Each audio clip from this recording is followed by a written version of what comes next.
मेरठी असील मुर्ग। मेरठ इंडिया की एक स्टेट है। मेरठी असील का ताल्लुक भी यहीं से है और मेरठी होने की वजह से इसे मेरठी या मीरठी कहा जाता है।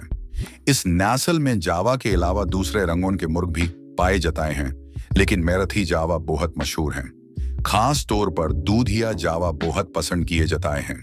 मेरठी असील छोटा जानवर होता है। इसका वजन 2 किलो से 2.5 किलो तक होता है। मेरठी जावा की आंख सेफ्ट होती है, जिसमें सुर्ख धरे होती हैं, या फिर हल्की पीली या मोतिया रंग की भी होती है। इसकी नोक और नाली सेफ्ट होती है और चेहरा गोल होता है। इसकी बीती कमर से दुम तक का रंग काला होता है। गर्दन और कमार के पर हल्के पीले, बोस्की और सब्जी रंग के होते हैं। ये मुर्ग खुले कांतों में लड़े जाते हैं और बहुत समझदारी और तेजी से लड़ते हैं।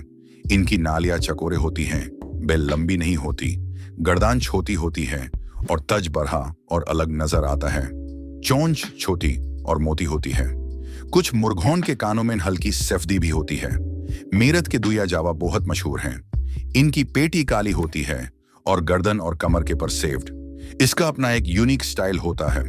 पहले जमाने में और आज भी लोग जावा को दर्जाबंदी में पहले नंबर पर नहीं रखते, लेकिन मैंने जावा मुर्गों की बहुत नायाब कुश्तियां देखी हैं और मेरे सामने 5 से 6 ही कुश्तियां जीते हैं।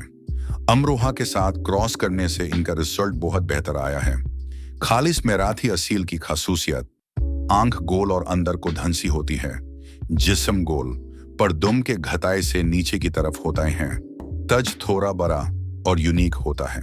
चोंच सेफ्ट, छोटी और मोटी, दरमियाने साइज की। नाली मुख्तासिर, सीना चौड़ा, दुम पतली, चेहरा गोल, बाजू के पले बढ़ाए होते हैं। नाली कभी कभी कपरेली भी होती है। कुछ के कानों में हल्की सफेदी भी होती है। मड़ी का साइज भी छोटा होता है। मड़ी का रंग अक्सर जावा होता है। गर्दन और दुम का रंग जिस्म से ज्यादा गहरा होता है।